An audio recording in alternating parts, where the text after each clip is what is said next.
नमस्कार। आपका मेरे इस YouTube चैनल रोचक हिंदी संसार में स्वागत है। आज मैं भारतीय काव्य शास्त्र के अंतर्गत काव्य प्रयोजन नामक महत्वपूर्ण प्रकरण लेकर उपस्थित हुई हूँ। इससे पूर्व काव्य लक्षण पर एक वीडियो बनाई गई है, उसे आप जरूर देख लीजिएगा। दोस्तों, यह प्रकरण विभिन्न प्रतियोगी परीक्षाओं हेतु अत्यधिक महत्वपूर्ण है। तो हम बिना देरी किए शुरुआत करते हैं आज के प्रश्नों की। पहला प्रश्न है, काव्य प्रयोजन का तात्पर्य क्या है? ऑप्शन है काव्य रचना से आनंद प्राप्ति, काव्य रचना की प्रक्रिया, काव्य रचना के उद्देश्य, काव्य रचना का लाभ। इसका सही उत्तर है ऑप्शन सी, काव्य रचना के उद्देश्य। काव्य प्रयोजन से तात्पर्य है काव्य रचना के उद्देश्य से। अगला प्रश्न है, काव्य प्रयोजन का सबसे पहले उल्लेख मिलता है। ऑप्शन है भामहकृत काव्यालंकार में, दंडीकृत काव्यादर्श में, भरत मुनिकृत नाट्यशास्त्र में, राजशेखर कृत काव्य मीमांसा में। इसका सही उत्तर है भरत मुनिकृत नाट्यशास्त्र में। दोस्तों, यह बात ध्यान रखने की है कि नाट्यशास्त्र भारतीय काव्य शास्त्र का सबसे प्राचीनतम ग्रंथ है। इसमें सर्वप्रथम काव्य प्रयोजन के संबंध में उल्लेख मिलता है। अगला प्रश्न है, काव्यम यशसि अर्थकृते व्यवहार विदे सीवित रक्षते सत्य पर निवृत्ते कांता सम्मितयो उपदेशयुजे। काव्य प्रयोजन संबंधी यह मत किसका है?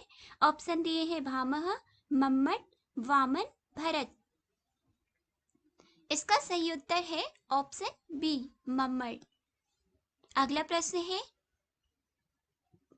धर्मार्थ काम मोक्षेषु वैचक षड्यम कलासु च करोति कीर्ति प्रीतिम च साधु काव्य निवेशनम। काव्य प्रयोजन के संदर्भ में यह कथन किसका है? ऑप्शन है भामह, दंडी, उद्भट, रुद्रट। इसका सही उत्तर है ऑप्शन ए, भामह। काव्यम सदृष्टादिष्टार्थ प्रीति कीर्ति हेतुत्वात्। काव्य प्रयोजन के संदर्भ में यह कथन किस आचार्य का है? ऑप्शन है मम्मट, वामन, दंडी, उद्भट। इसका सही उत्तर है ऑप्शन बी, वामन। पंचम वेद किस ग्रंथ को कहा जाता है? ऑप्शन है काव्यालंकार, नाट्यशास्त्र, साहित्य दर्पण, चंद्रालोक। इसका सही उत्तर है ऑप्शन बी, नाट्यशास्त्र। भरत मुनिकृत नाट्यशास्त्र को पंचम वेद की संज्ञा दी गई है। अगला प्रश्न है, रसानुभूति को काव्य का प्रमुख प्रयोजन मानते हैं। ऑप्शन है नगेंद्र, हजारी प्रसाद द्विवेदी, रामचंद्र शुक्ल, रामस्वरूप चतुर्वेदी। इसका सही उत्तर है ऑप्शन सी, रामचंद्र शुक्ल रसानुभूति को काव्य का प्रयोजन मानते हैं। आत्माभिव्यक्ति को काव्य का प्रयोजन कौन मानते हैं? ऑप्शन है महावीर प्रसाद द्विवेदी, डॉक्टर नगेंद्र, हजारी प्रसाद द्विवेदी, रामचंद्र शुक्ल। इसका सही उत्तर है डॉक्टर नगेंद्र।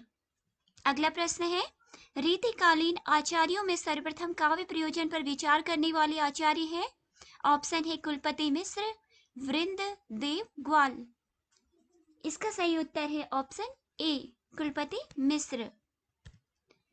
अगला आगे कुछ पंक्तियां दी गई हैं, इन्हें पढ़ते हैं फिर देखते हैं ऑप्शन में क्या है। मानते हैं जो कला को कला की अर्थ ही, स्वार्थिनी करते कला को व्यर्थ ही। पंक्तियां किसकी हैं? ऑप्शन दिए गए हैं महावीर प्रसाद द्विवेदी, मैथिली शरण गुप्त, हजारी प्रसाद द्विवेदी, रामधारी सिंह दिनकर।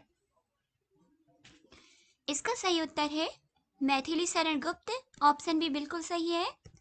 अगला प्रश्न है, मानवतावादी काव्य प्रयोजन संबंधी मंतव्य किसका है? हजारी प्रसाद द्विवेदी, महावीर प्रसाद द्विवेदी, मैथिली शरण गुप्त, प्रेमचंद। इसका सही उत्तर है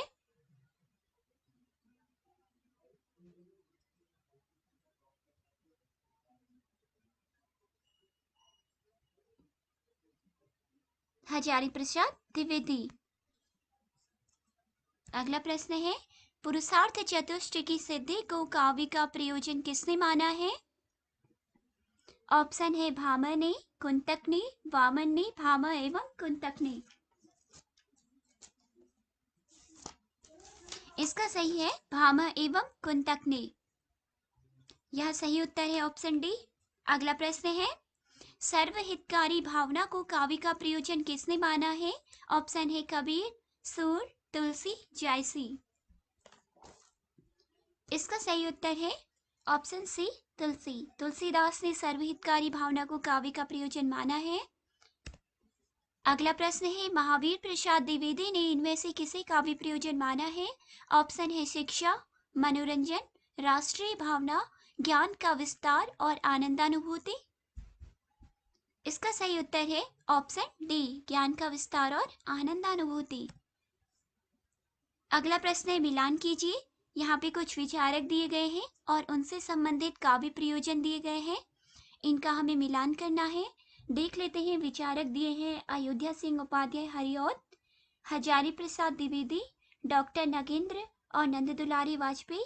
काव्य प्रयोजन दिए हैं आत्मानुभूति, आत्माभिव्यक्ति, मानव कल्याण, आनंदानुभूति। अयोध्या सिंह उपाध्याय हरिऔध से संबंधित है आनंदानुभूति। आनंदानुभूति को हरिऔध जी ने काव्य प्रयोजन माना है। हजारी प्रसाद द्विवेदी जी ने मानव कल्याण को काव्य प्रयोजन माना है। डॉक्टर नगेंद्र ने आत्माभिव्यक्ति को काव्य प्रयोजन माना है। नंद दुलारी वाजपेयी ने आत्मानुभूति को काव्य प्रयोजन माना है।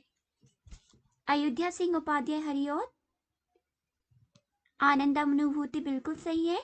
हजारी प्रसाद द्विवेदी, मानव कल्याण तीसरा सही है।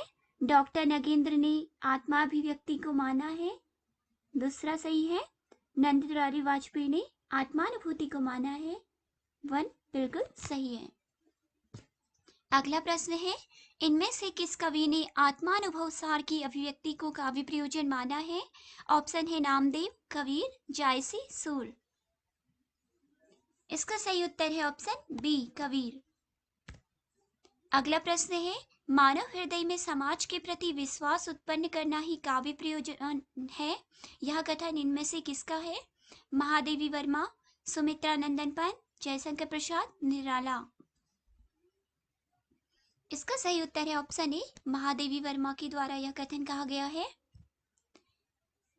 केवल मनोरंजन कवि का कर्म होना चाहिए, उसमें उचित उपदेश का भी मर्म होना चाहिए, कहकर किसने लोकमंगल की भावना को प्रमुख काव्य प्रयोजन माना है? ऑप्शन है मैथिली शरण गुप्त, महावीर प्रसाद द्विवेदी, हजारी प्रसाद द्विवेदी, नंद दुलारी वाजपेयी। इसका सही उत्तर है मैथिली शरण गुप्त, ऑप्शन ए बिल्कुल सही है। अगला प्रश्न है, आत्मानुभूति की ही काव्य का प्रयोजन है, यह कथन किसका है? ऑप्शन है हजारी प्रसाद द्विवेदी, नंद दुलारी वाजपेयी, डॉक्टर नगेंद्र, महावीर प्रसाद द्विवेदी। आत्मानुभूति को नंद दुलारी वाजपेयी जी ने काव्य प्रयोजन माना है, ऑप्शन बी बिल्कुल सही है। अंतिम प्रश्न इस प्रकार है, स्वांतः सुखाय और लोक हिताय को काव्य का प्रयोजन किसने माना है? ऑप्शन है जयशंकर प्रसाद, निराला, सुमित्रा नंदन पंत, महादेवी वर्मा।